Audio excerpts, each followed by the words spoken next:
많은 사람들이 사람의 지혜하고 하나님의 지혜 능력을 분별을 하지 못합니다.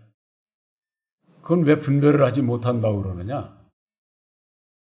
우리들이 근본 아담의 생명 안에서 태어난 마귀의 자식인 것을 모르기 때문에 그 내 안에서 이루어지는 그 지혜와 그 능력이 무엇으로 말미암는 건지를 몰라요. 그러니까 막연히 어떻게 하느냐? 하나님께서 나에게 이렇게 지혜를, 능력을 주셔서 내가 세상에서 이만큼 출세하고 모든 것을 이루어놓은 것으로 그렇게 아는 겁니다. 안 믿는 사람들이야 뭐 어떻게 생각하든지 그럴 수도 있다고 하지만은 예수를 믿는 사람들은 예수님께서 밝혀주신 하나님의 지혜와 능력을 알아야만 되는 겁니다. 이것을 알지를 못하게 되면은 어찌 되느냐?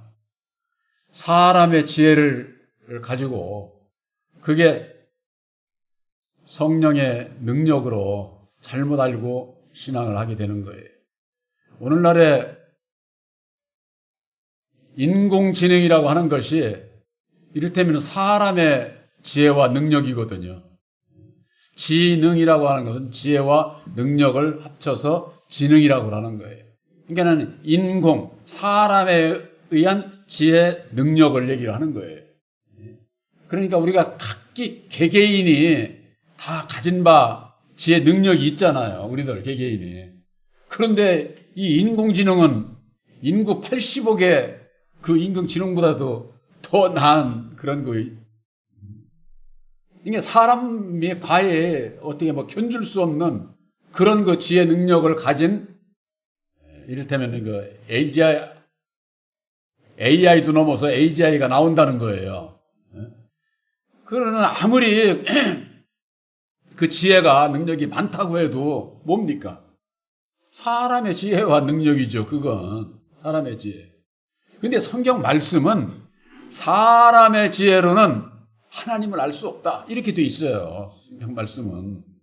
그런데 오늘날 주의 종들이 인공지능에다가 설교를 부탁하는 거예요. 설교를.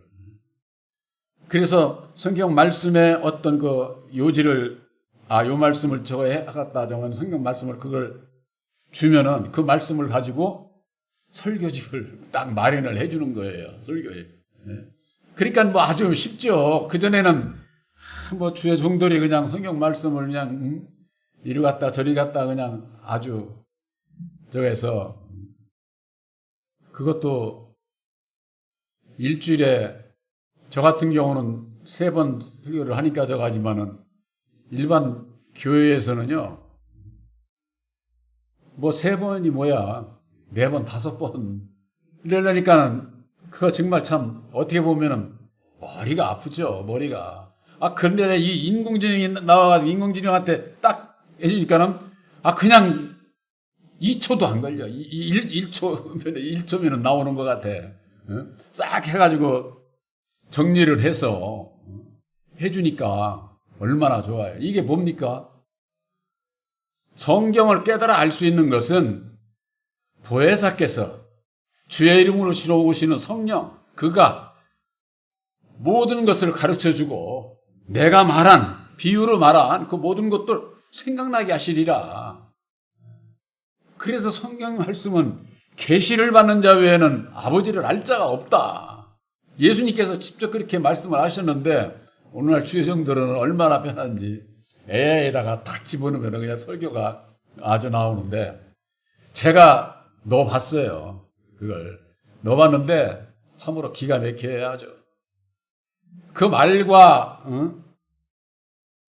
언어 그 뜻, 풀이 이런 것이 한두 사람의 저것도 아니고 인공지능이라는 것이 수백 명의 그 지혜를 집약해서 거기서 대답을 해주는데 얼마나 아주 참 그럴싸하고 근사하고 그렇겠어요. 이제는 앞으로의 시대에는 사람의 미혹에서 벗어날 수 있는 사람 없어요. 사람에게.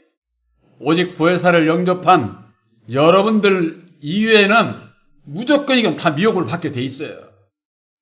제가 봐도 이거 뭐 아주 그냥 이걸 이렇게 이런 식으로 해서 이게 전해야 되나? 그런데 한 가지 문제점이 있어요. AI가 하지 못하는 것이 있다 그 말이에요. 그건 뭐냐? 오늘날 AI는 오늘날 교계의 신학자들이라든가 주의 종들이라든가 그들이 작성을 해서 논문화해서 작성한 거기에 기반이 돼서 설명을 해주는 거예요.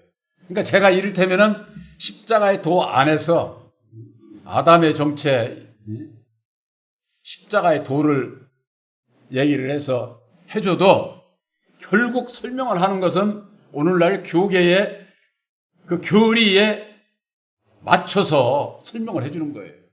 진리가 될 수가 없는 거죠. 보혜사께서 가르쳐주시는 진리가 될 수가 없다 그 말이에요. 그러니까 이것을 딱 분별을 하지를 못하게 되면은 이건 뭐 백발백중 인공지능에 속을 수밖에 없는 것이다. 인공지능은 사람의 지혜 능력이라니까, 사람의. 거기에서 우리가 미혹을 안 받으려면 어째야 되느냐. 하나님의 지혜 능력을 알아야 돼요. 이 하나님의 지혜 능력을 모르면은 사람의 지혜 능력에 홀딱 빠지는 거야. 이 말하자면 미혹을 받는 거지. 그럴 수밖에 없는 거예요. 그래서 오늘 말씀의 제목이 하나님의 지혜와 능력이라고 하는 것은 사도 바울이 그런 우리는 전하는 것은 십자가에 못 박힌 그리스도를 전하는 것이다. 근데 유대인에게는 이게 거리끼는 것이요. 이방인에게는 미련하게 보여. 유대 백성들 율법 아래 있는 자들이 이게 보면은 거리끼는 거예요. 왜? 율법의 정체를 드러내는 거니까 싫어하는 거지. 싫어하는 거지. 그래서 아주 거리끼는 거예요. 예수님이 오셨을 때 유대 백성들의 저 와중에 예수가 아주 거리끼는 거예요. 아주. 왜? 모세의 율법이 아니라 새로운 진리에 대해서 땅의 것으로 아주 그냥 좋다 하고서 달려가는데 갑자기 하늘의 것으로 그거 잘못된 것이고 이게 하늘의 진리를 따라야 된다고 얘기를 할 때 이 땅에 속한 자들이 좋아하겠어요?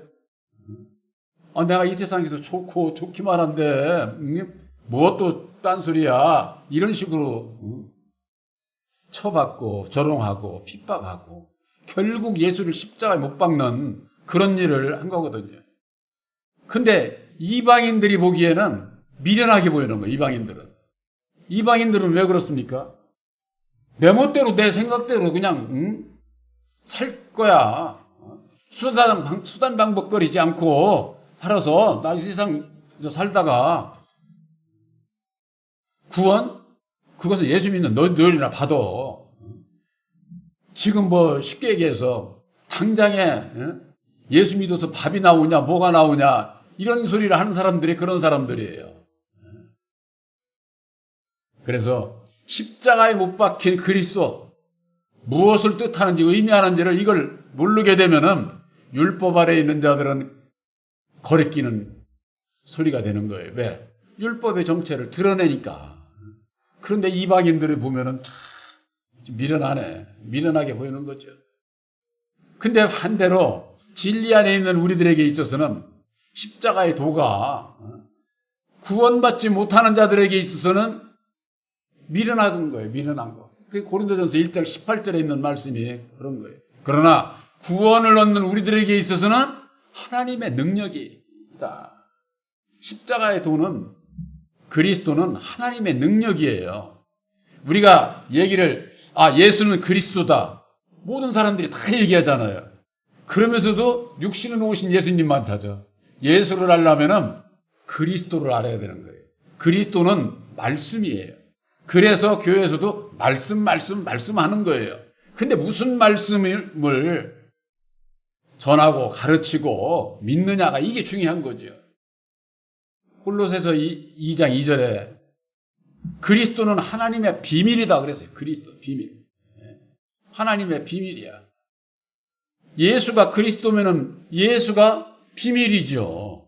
그러니까 율법 아래 있는 자들은 예수를 몰라 알 수가 없는 거예요. 율법 아래서는.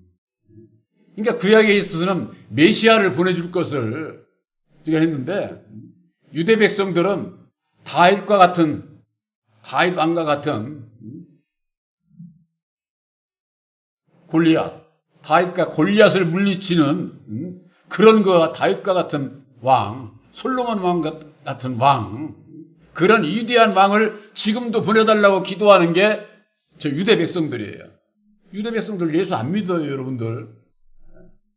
구약에 있어서는 같은 뿌리가 같으지만은 우리는 예수를 믿는 거고 유대 백성들은 모세오경을 믿지 예수를 안 믿어요. 또 이슬람교는 코란이라고 하는 마호멧이 이를테면은 마호멧을 믿는 거지 그들도 예수를 안 믿죠.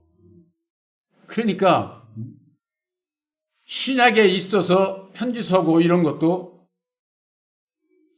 아마 그들이 성서 쪽으로 믿지 않을 거예요. 아마 믿지 않을 거예요. 근데 제가 보기에는 오늘날 천주교는 이 편지서 이거 보기는 볼 텐데 별로 그렇게 말씀을 믿고 따르지는 않는 것 같아요. 왜 그러냐면은 그들이 바울이라든가 그런 정도를 성인으로 추앙하고 그런 거 보면은 바울의 편지서를 보기는 보고 믿을 것 같은데 십자가의 도 안에서 율법의 정체를 알지를 못하게 되면은 오히려 십자가의 도를 알지 못함으로 인해서 하나님의 지혜와 능력이 뭔지를 모른다 그 말이에요. 그리스도가 무엇인지 비밀의 말씀인데 그 비밀의 말씀이 육신을 입고 이 땅에 오셔서 십자가의 도를 이루어 주신 거예요. 그 십자가의 도로 말미암아 그리스도의 비밀이 밝혀진 거예요. 예수님께서 오셔서 왜 오셨는가가 밝혀주신 거다. 밝혀주신 것이 되는 거예요. 예수께서 왜 오셨어요? 아담 안에 율법 아래 갇혀있는 백성들을 율법 아래서 벗어나게 하기 위해서 죄와 사망의 고통 가운데서 벗어날 수 있는 길이 이 길이야. 그 길을 믿고 따라오는 자는 영혼 구원함을 받을 수 있다고 하는 거. 그것을 우리들에게 제시해 주신 거예요. 그런데 아담에 대해서를 모르게 되면은 아까 낮예배 시간에도 말씀드렸지만은 내가 왜 거듭나야 되는지, 내가 왜 죄인인지, 죄에서 벗어날 수 있는 길이 무엇인지, 예수님 앞에 순종하는 게 어떻게 해야 되는 건지, 예수님을 어떻게 해야 따라갈 수 있는지 이거 절대 모르게 돼 있어요. 근데 안다고 그러잖아요, 다. 성경 말씀을 문자적으로 적어서. 근데 한 발짝, 두 발짝만 들어가면은 대답을 못하게 돼 있어요. 그들이. 바로 여러분들에게 있어서 십자가의 도 안에서 믿고 믿음으로 약속을 맺어 내가 영생의 길을 갈 수 있는, 열매 맺어 영생의 길을 갈 수 있는 그 길, 십자가의 도는 길이에요, 길. 예수님께서 이루어진 십자가의 도를 본받아 따라가고자 하는 그 길, 예수님을 따라가는 길이요. 첫째 부활에 참여할 수 있는 영생의 길이라고 하는 길. 세상에서 그러잖아요. 세상 살아가는 거 속도가 중요한 게 아니야. 방향이 중요하다고 그러죠, 방향. 아무리 속도가 중요하면 뭐해? 가는 방향이 아무리 빨라도 방향이 틀리면은 아무 소용이 없는 거죠. 방향이 설정이 바로 되고 빨리 가야지. 방향이. 이게 방향이 그렇게 중요하다고 말이에요. 그러니까 십자가의 도 안에서 분별을 못하면은 예수 이름으로 오늘날 신앙인들처럼 여호와를 섬기는 거 방향이 잘못된 거지, 완전히. 제가 늘 말씀드리잖아요. 여호와 증인들은 오히려 그 사람들은 근데 그 사람들도 옳은 건 아니지. 왜? 여호와 증인을 섬긴다고 하면서는 예수를 섬기니까. 예수를 믿으니까. 예수를 믿는다고 하면서는 여호와를 섬기는 자들은 근본적으로 예수를 몰라서 하는 얘기예요. 몰라서.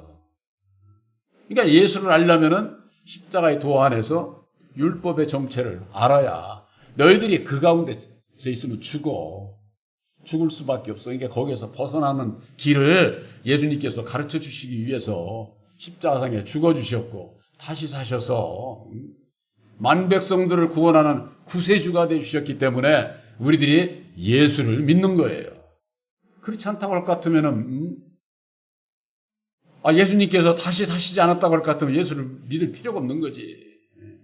우리는 땅에 속한 자 아담 안에서 태어나서 영원히 죽을 수밖에 없는 우리들이 이제는 다시 사신 보혜사로 말미암아 우리들도 다시 살기 위해서 예수를 믿는 거예요. 그럼 보혜사를 왜 영접을 해야 되느냐? 보혜사를 영접을 해야 예수님과 접붙임을 받을 수가 있는 거예요. 쉽게 얘기를 해서. 그러니까 우리들이 근본적으로 마귀의 자식 돌감람나무요. 다 돌감람나무의 자식이다 그 말이에요. 감나무 저걸로 하면 고엽나무요. 전부가 다 고엽나무로 태어난 거야. 그러니까 거기에서 가지가 꺾여가지고 참 감람나무에 접붙임을 받아야 원하는 감의 열매가 맺을 것 아닙니까? 그래서 접붙임을 어떻게 받느냐? 보혜사를 영접을 해야. 그래서 로마서 11장에는 뿌리에서 나는 진액을 받아 접붙임을 받는다. 이렇게 돼 있어요. 뿌리에서 나는 진액. 그 뿌리에서 나는 진액이 뭐냐? 창세로부터 하나님께서 약속하신 뿌리가 거기요. 우리의 영생을 위해서 만세전에 미리 정하신 하나님께서 비밀로 감춰두신 그 말씀이 육신을 입고 이 땅에 오셔서 죽으시고 다시 사셔서 십자가의 도를 이루어 주신 거예요. 그래서 예수님께서 이루어 주신 그 십자가의 도를 보혈의 공로를 믿는 자에게 있어서 보혜사를 보내주시는 거예요. 믿는 자에게. 그래서 보혜사를 영접을 하게 되면은 십자가의 도 안에서 이 성경 말씀이 싹 열리는데 그 십자가의 도가 뭐냐? 바로 하나님의 지혜요 능력이다. 하나님의 지혜요. 그건 사람의 지혜 능력이 아니에요. 그래서 성경 말씀에는 요한복음 5장 34절에 나는 사람에게서 증거를 취하지 않아.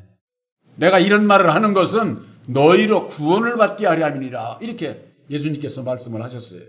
그러니까 사람에게서 증거를 취하지 않는 거예요. 목사에게서 증거 취하지 않아. 목사에게서. 오직 증거를 취하는 것은 보혜사로 말미암아 우리들에게 가르쳐 주시고 그 가르침을 받은 진리 아들들을 통해서 영광을 받으시는 거예요. 그래서 요한복음 5장 41절에는 나는 사람에게서 영광을 취하지 않는다. 예수님께서 그렇게 말씀을 하신 거예요. 그것뿐입니까? 사도 바울은 갈라디아서 1장 11절에 내가 전하는 복음은 사람의 뜻으로 된 것이 아니야. 이게 뭐예요? 율법의 지혜, 능력 그런 거 아니야. 그런 얘기예요. 또 사람에게서 들은 것도 아니야. 신학박사 어떤 목사님에게서부터 듣는 그런 거 아니야. 그런 거. 또 배운 것도 아니라는 거야. 배운 것도. 신학교에서 배우고 어쩌고. 여러분들 참 이 사람은 세상에서 세상 그 공부 과정을 거쳐서 이렇게 배우니까 그 사람의 생각에서 못 벗어나는 거예요. 하나님은 무슨 학문의 대상이 아니라니까. 오늘날 교계가 전부가 다 각 교단이 커지고 그러면은 전부 다 신학교를 만들어가지고 주의 종도를 양산해내는 거예요. 전부가 다 율법 아래서 종들 생산하는 거예요. 종들 생산하는 거. 여러분들 예수님의 제자가 되는 건 12제자만의 제자가 아니에요. 목사가 있고 여러분들이 말씀을 듣고 저해도 하나님 앞에는 저나 여러분이나 다른 게 없어. 똑같아. 목사라고 해서 더 좋은 데 가고 더 저하고 그런 거 아니라니까. 근데 사람들은 그렇게 생각을 안 하거든. 그럼 다 목사 돼야지. 다. 신학이라고 하는 것은 사람의 학문이에요. 사람의 학문, 신학. 신이심 유일하신 참 하나님은 학문의 대상이 아니라니까. 사람이 어떻게 하나님은 이런 분이다 저런 분이다 재단하고 논리적으로. 그건 자기 생각이지. 진리가 아니에요. 진리가. 그러기 때문에 말씀을 전하는 자나 받는 자나 모두가 다 율법의 나를 부인해야 되는 거예요. 부인해야 되는 거예요. 율법의 사람의 마음으로 하나님을 알 수가 없다. 그래서 그와 같은 말씀이 어디 있느냐면은 고린도전서 1장 21절에 하나님의 지혜에 있어서는 이 세상이 자기 지혜로 하나님을 알지 못하는 거로 그랬습니다. 하나님을 알지 못한다고 말이에요. 그래서 하나님의 영 외에는 사람의 사정도 사람의 영 외에는 알지 못하는 것처럼 하나님의 사정도 하나님의 영 외에는 아무도 모른다는 거예요. 근데 인공지능이 어떻게 알아? 알 수가 없지. 그러니까 내가 인공지능에게 이 하나님의 지혜 능력에 대해서 얘기를 하면은 요즘에는 너부지 않아서 모르겠는데 대답을 못해. 내가 코팔렛에다가 그걸 넣고서는 물어봤는데 뱅글뱅글 이 대답을 못하면 뱅글뱅글 이게 돌아가기만 해요. 그래서 더 이상 대답을 못하는 것 같아서 그냥 나가겠다고 그러니까 아유 오늘 이렇게 좋은 시간을 내줘서 고맙다고 다음에 또 좋은 또 대화가 됐으면 좋겠다고 이렇게까지 얘기를 하더라니까. 우리들이 사람의 지혜 능력은 율법으로 말미암는 것이고 하나님의 지혜 능력은 진리의 말씀인 십자가의 도 안에서 우리들에게 지혜 능력을 주시는 거예요. 우리들이 예수를 믿고 영혼의 구원함을 받는 것은 하나님의 지혜 능력을 받아야 되는 거예요. 그렇지 않게 되면은 이걸 모르면은 백발백중 다 이게 인공지능에 다 속게 돼 있어요. 사람의 지혜 능력에 속게 돼 있다 그 말이에요. 목사 한 사람에게 속는 거 이건 아무것도 아니라니까. 온 세계 80억 인구의 지혜를 다 가지고 있는 인공지능이 머리가 얼마나 여러분들 좋을까 한번 생각을 해보세요. 그게 이게 미혹이 안 넘어갈 수가 없는 거죠. 바로 여러분들에게 있어서는 사람의 지혜 능력인 율법의 나는 그래서 부인해야 되는 거예요. 그리고 날마다 내 주어진 삶 속에 있어서도 나를 내려놓는 내 십자가를 지는 그런 자라야 예수님을 따라가는 자요. 예수님을 믿는 자다 그 말이에요. 예수를 믿어야 영원 구원함을 받게 되는데 예수님을 안 따라가는 자가 무슨 구원을 받을 수가 없는 거죠. 바로 여러분들은 새 언약인 십자가의 도 안에서 보혜사께서 함께 하심으로 말미암아 이제는 나를 부인하고 날마다 내 십자가를 지고 주님의 뒤만을 따라가는 진리의 아들들이 신 것을 확실히 믿으시기를 주님의 이름으로 축원합니다.